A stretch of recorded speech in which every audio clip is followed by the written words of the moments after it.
une souffrance immense. Laura Smith vit un douloureux deuil depuis le 6 décembre, jour de la mort de son père Johnny Hallyday. À ce deuil s'est ajoutée une bataille juridique pour contester le testament de son père face à Laetitia Hallyday, seule héritière de ses biens. Elle éprouve cette souffrance immense que chacun peut comprendre. Elle fait le deuil petit à petit du décès de Johnny Hallyday. Mais elle doit faire le deuil de son papa, Jean-Philippe Smith. C'est pour elle extrêmement difficile, a confié Emmanuel Ravana, son avocat sur l'antenne de BFM TV, ce 16 avril en fin d'après-midi.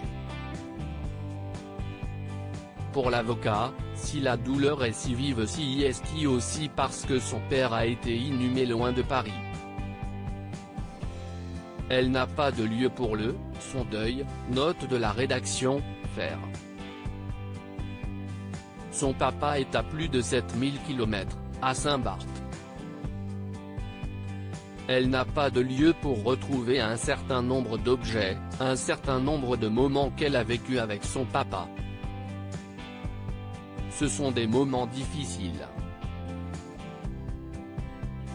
Seul échappatoire de Laura Smith, le court-métrage sur lequel elle travaille en tant que réalisatrice. Laura Smith est aujourd'hui entièrement dédiée à son art. Elle travaille sur un court-métrage avec sa maman. C'est une joie immense pour elle d'être complètement dédiée à ce projet. Emmanuel Ravana a assuré un peu plus tôt dans la journée du 16 avril, sur RTL, que David Hallyday et Laura Smith étaient disposés à effectuer un arrangement à l'amiable d'ici le 15 juin, le jour de l'anniversaire de Johnny Hallyday qui aurait eu 75 ans, je forme un vœu. Johnny Hallyday aurait eu 75 ans le 15 juin prochain, et je forme le vœu que le 15 juin prochain nous ayons réussi à trouver dans le respect des droits de chacun, un point d'équilibre et que nous ayons pu régler la succession de Johnny Hallyday.